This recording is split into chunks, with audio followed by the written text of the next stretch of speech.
Lors d'une séance de coaching individuel ce matin avec une artisane du mieux-être, elle me posait la question de savoir comment faire pour créer et structurer un atelier de découverte afin de démarrer son activité. Et nous allons voir ça avec 4 grandes étapes principales qui vont vous permettre de pouvoir bien structurer et organiser votre atelier afin d'atteindre les objectifs que vous vous êtes donnés au départ.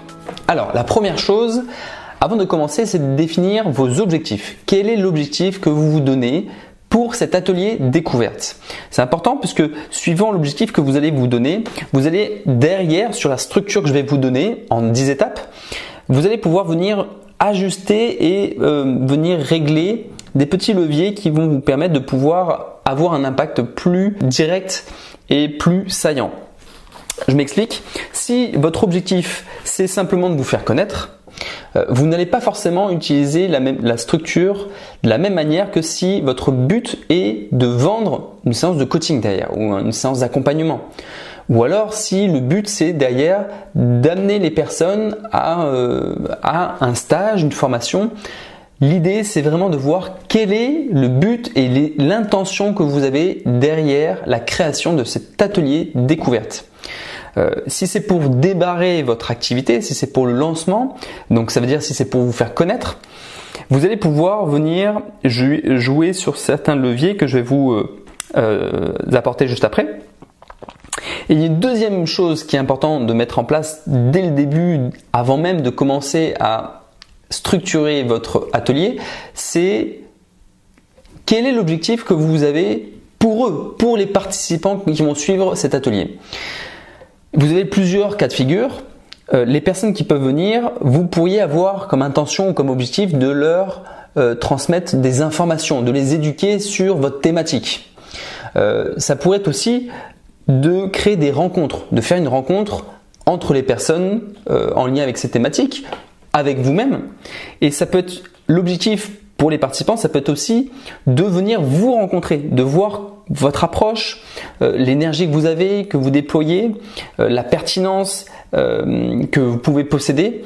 Vous pourriez aussi avoir une autre intention, un autre objectif pour eux qui serait qu'ils puissent vivre une transformation. Dans cet atelier, vous pourriez soit apporter du contenu, de la théorie, soit vous pourriez amener un côté pratique pour leur faire vivre ce que vous souhaitez leur transmettre. Mais c'est pas obligé. C'est pas obligé. Tout dépend des objectifs que vous avez. Ce n'est pas toujours aussi évident et toujours pertinent de proposer une transformation pour les personnes. Pourquoi? Parce que ça demande, suivant le nombre de personnes que vous allez avoir, ça demande une attention particulière, individuelle pour la personne avec qui vous allez faire vivre la transformation. Et donc du coup, c'est un parti pris à avoir. Peut-être que dans l'assemblée, dans votre auditoire, vous allez sélectionner 1 ou 2 personnes pour leur faire pratiquer ce que vous proposez. Mais c'est pas obligé. Voilà, donc c'est important dès le départ de commencer à identifier quels sont les objectifs que vous avez pour vous et pour les participants. Voilà, ça c'est la première étape. La deuxième, c'est en ce qui concerne la structure de l'atelier en lui-même. Alors, je vais vous donner ça, je vais vous donner 10 choses, je vais vous lister 10 choses que vous devez penser, que vous devez travailler pour structurer votre atelier. La première chose, c'est l'accueil. Vous devez penser votre accueil, l'accueil des participants. Pour cela, vous devez faire en sorte à ce que votre atelier soit prêt bien en amont, en avance, bien avant que les participants arrivent. Lorsque les participants arrivent, vous devez être complètement disponible pour les accueillir. Les accueillir, ça veut dire aussi avoir une ambiance, d'avoir peut-être quelque chose, une odeur, d'avoir un son. Moi, je sais que dans mes ateliers, dans mes conférences, je me débrouille toujours pour avoir une personne supplémentaire, une ou plusieurs personnes supplémentaires pour faire partie de l'équipe, du staff d'accueil.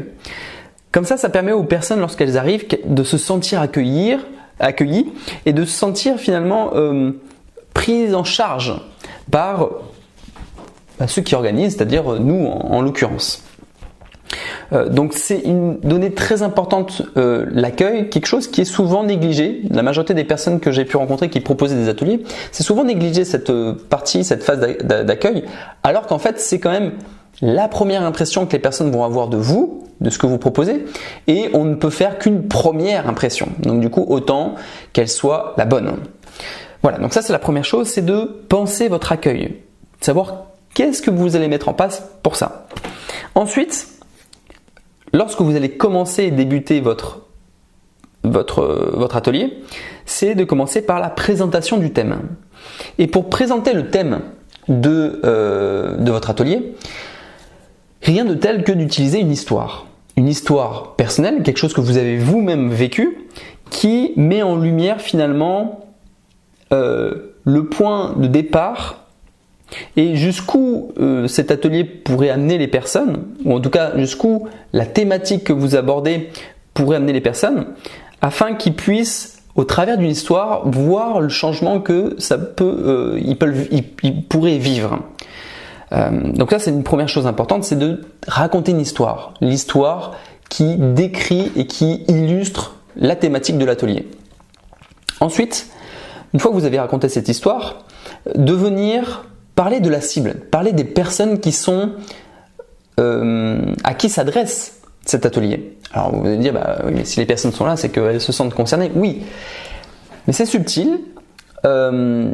Cette phase-là est subtile parce que en nommant la cible, c'est-à-dire en nommant les personnes qui sont dans l'assemblée, c'est-à-dire en décrivant à qui s'adresse cet atelier, vous allez en opposition dresser à qui ça ne s'adresse pas.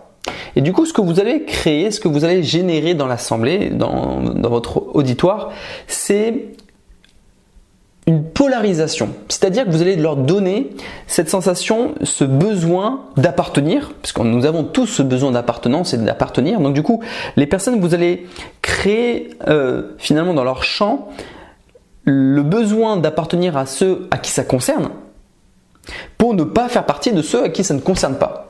Et donc du coup, ce que vous créez dans l'atelier, au sein du groupe, vous créez un climat de confiance, de sécurité, par ce climat d'appartenance. Donc du coup, vous décrivez quelle est la cible que vous souhaitez, à qui vous souhaitez vous adresser, qui normalement vous l'avez travaillé bien en amont, donc du coup vous savez à qui s'adresse votre atelier. Et donc du coup, vous allez pouvoir renforcer le climat que vous avez déjà commencé à créer au niveau de l'accueil, renforcer ce climat de sécurité afin que les personnes se sentent appartenir. Voilà, on appartient tous aux personnes qui sont concernées par cette thématique et par cet atelier. Voilà, ça c'est la deuxième chose. Ensuite, en petit 3, ça va être de venir travailler sur, de venir lister les problématiques. La thématique, la pratique, ce que vous proposez vient répondre à des problèmes, des frustrations, des douleurs. Et donc du coup, c'est à ce moment-là où vous venez dresser, juste après avoir parlé à qui s'adresser cet atelier, les outils que vous allez présenter, c'est de parler des problématiques que la cible pourrait rencontrer. Donc du coup, c'est de venir lister. Pourquoi? C'est pour activer au sein de votre auditoire, de votre public, de venir activer finalement des leviers émotionnels qui sont en lien avec la douleur. Alors bien entendu, vous allez me dire, mais c'est la manipulation. Non, c'est juste simplement mettre en lumière ce pourquoi ils sont venus, de le ramener à la conscience tout ça. Ok, quand on sait pourquoi on est revenu, on s'est remis dedans, ça nous permet de nous remettre émotionnellement dans cette situation, dans ces images, et derrière on va pouvoir l'associer avec ce à quoi nous aspirons et on pourra faire le pont entre les deux. Et c'est en cela où votre atelier va pouvoir faire le lien entre le problème et la solution. Ça c'est le but de votre atelier, c'est de créer le lien entre les deux. Donc du coup là ça va être de lister les problèmes et ensuite dans un quatrième temps c'est de parler des solutions qui sont espérées par votre public, des bénéfices qu'ils pourraient retirer en ayant pratiqué, mis en pratique ce que vous proposez au sein de l'atelier ou de ce que vous proposez après. Les outils que vous allez proposer, les processus, les méthodes que vous pourriez présenter au cours de cet atelier découverte. Dans un cinquième temps, vous allez parler des solutions qui peut-être ont été utilisées par votre public, mais qui ne fonctionnent pas.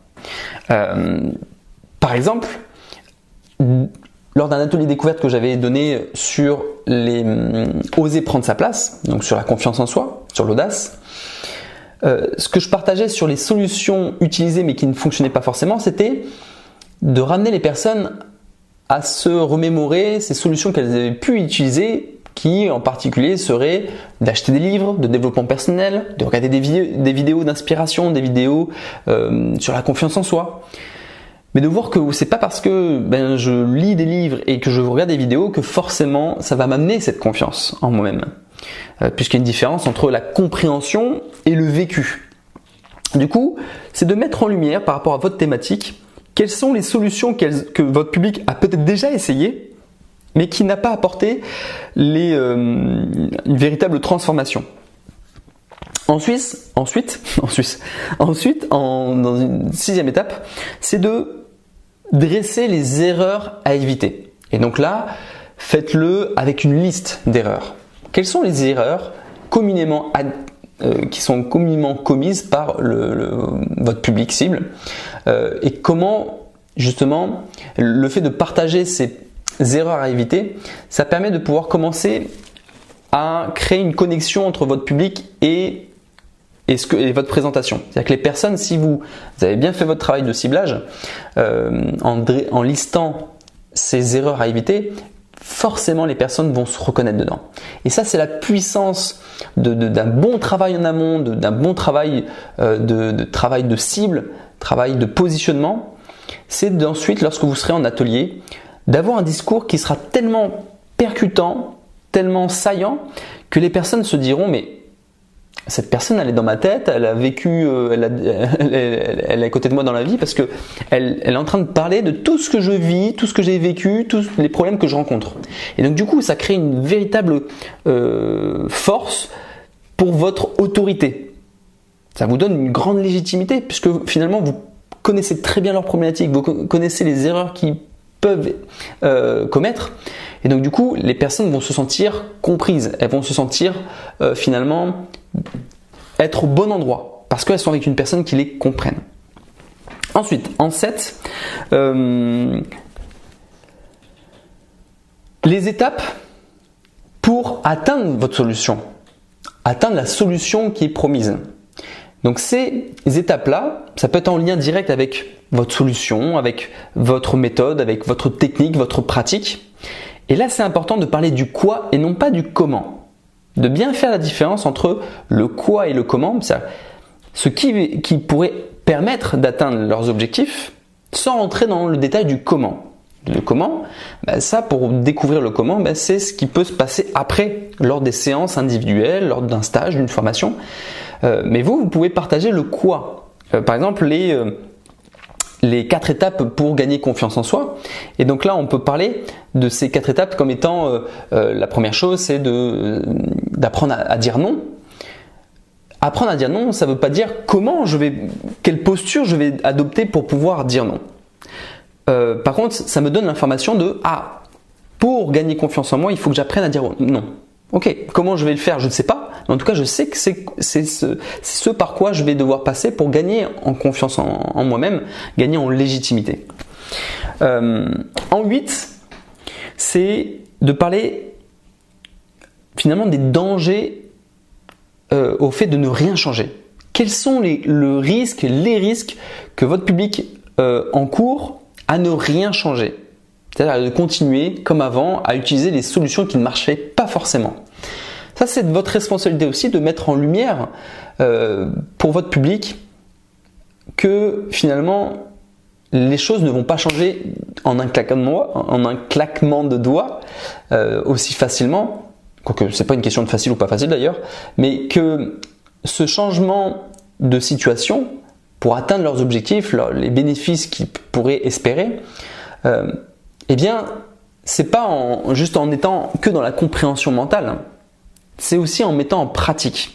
Et donc du coup, de bien leur mettre en lumière les risques qu'ils encourent finalement à de ne pas passer à la pratique, à de ne pas passer à l'action.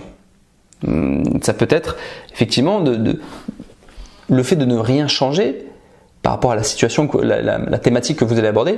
Quelles seraient les conséquences 6 mois, 1 an sur eux-mêmes, sur leur environnement, sur leur entourage, sur leur vie pro, perso? De venir mettre l'accent sur c'est quoi les risques qu'ils encourent à ne rien changer. Ensuite, en 9, de venir parler des actions qu'ils pourraient mettre en place dès à présent, dès la sortie de votre atelier, qui leur permettraient d'entamer un changement positif dans leur vie. Voilà. Donc à vous de trouver des petites astuces qui leur permettraient de pouvoir passer à l'action, de leur donner cette sensation de pouvoir, de capacité, qui leur permettrait de pouvoir se dire ok, je me sens capable. Et pour terminer, dans une dixième étape, c'est de comment vous pourriez les aider. Donc avec tout ce que vous avez dressé comme finalement une situation, avec toute cette structure, de finir par comment vous pourriez les aider. Et donc là, c'est en lien avec l'objectif que vous étiez donné au départ. De venir, c'est là où vous parlez de ce que vous faites, de votre proposition, de votre offre. Donc tout ça, c'est en lien avec la structure de l'atelier. Voilà, là, je vous ai donné 10 tips, 10 petits leviers sur lesquels il faut venir jouer pour pouvoir bien structurer votre atelier et amener les personnes finalement à une offre. Si l'objectif de cet atelier est de proposer une offre à la fin, que je vous souhaite bien entendu. Et ensuite, une troisième grande étape qui est à garder en conscience lorsque vous allez créer un atelier découverte, c'est de garder le contact avec les personnes.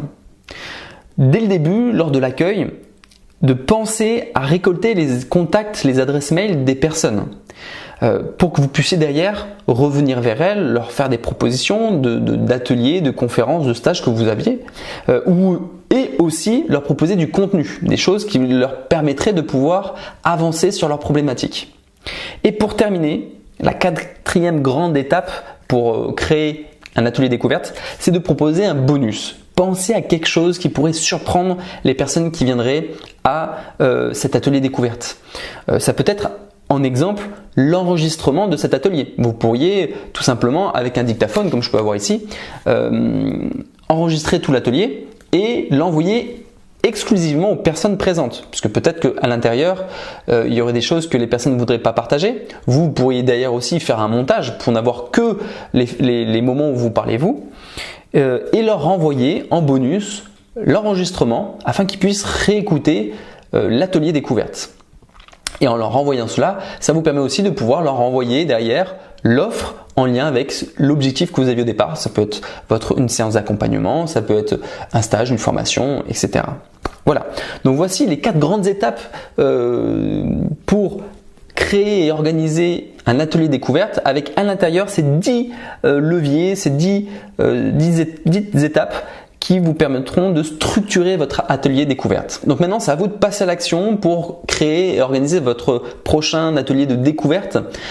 Et si ce n'est pas déjà fait, je vous invite à vous inscrire sur la page des artisans de musette sur Facebook ou alors ici de venir cliquer en haut en bas sur le bouton j'aime la vidéo ainsi que sur le bouton d'abonnement afin de pouvoir recevoir de nouvelles vidéos comme celle-ci afin de vous aider à développer votre activité d'artisan de musette et vivre pleinement et sereinement de votre activité de cœur. Je vous souhaite une belle journée et je vous dis à très bientôt. Ciao ciao.